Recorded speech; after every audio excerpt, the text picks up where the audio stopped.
ጌታ እግዚአብሔር መጽሐፍ ቅዱሳችን ላይ ኢየሱስ ክርስቶስ የሄደበትን መንገድ በሚተርክበት ሰዓት ኢየሱስ በጣም የተበሳጨበት በጣም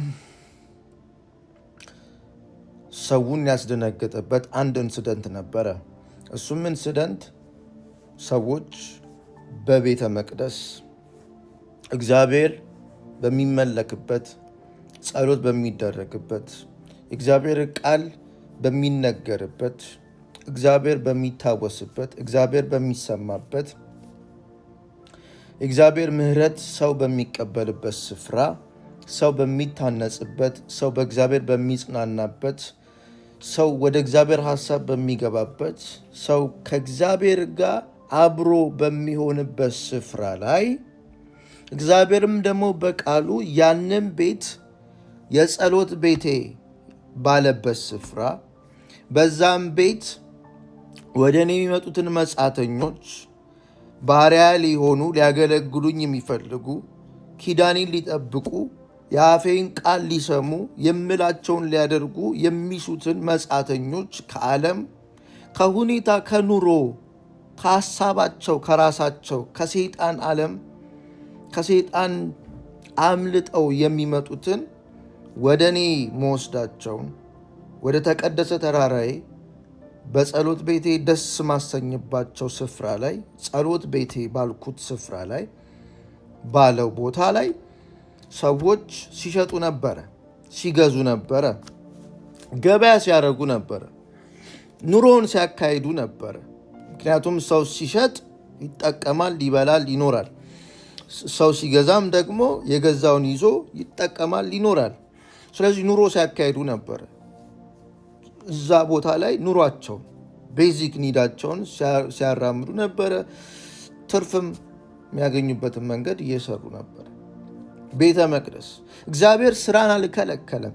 እግዚአብሔር ንግድን አልከለከለም። እግዚአብሔር መሸጥና መግዛትን አልከለከለም። እግዚአብሔር ይሄንን ግን አድርጎ ያለው በኑሯችሁ በሕይወታችሁ መንገድ ብዙ ነው። ብዙ ቦታ መሸጥ ይቻላል። ብዙ ቦታ መግዛት ይቻላል። ብዙ ቦታ መገበያየት ይቻላል። ዓለም የገበያ ማዕከል ነች።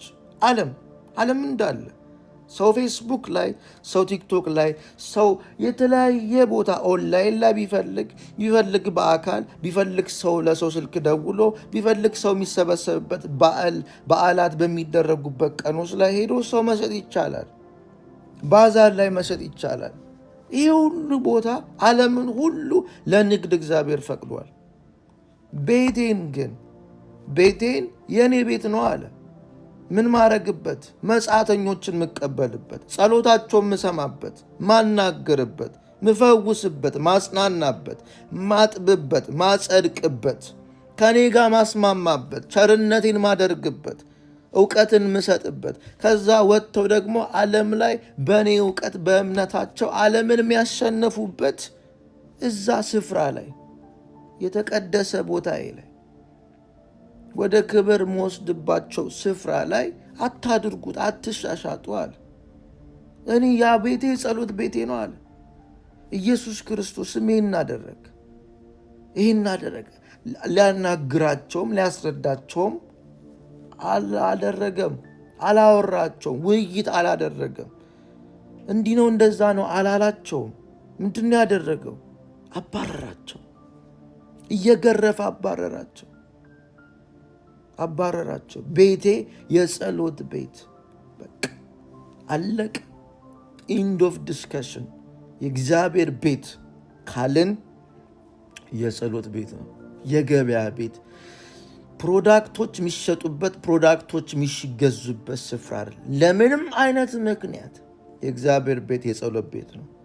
መሸጥ ሞልቷል እኮ። ሰው ያቀናል። ሰው ብዙ ቦታ ያቀናል። መደባበል መፖሳሰት እንችላለን። የእግዚአብሔር ቤት ግን የጸሎት ቤት ነው።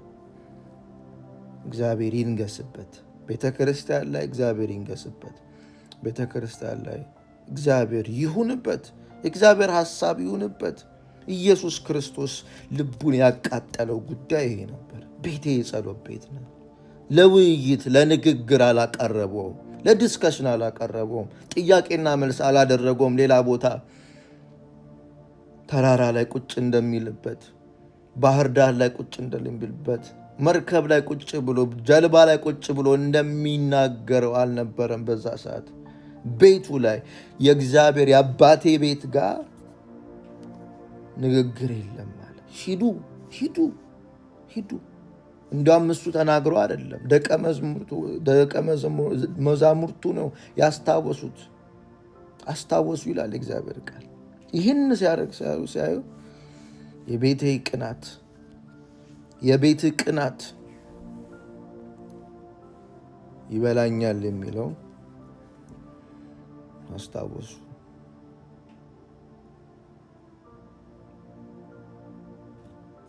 እግዚአብሔር ይመስገን።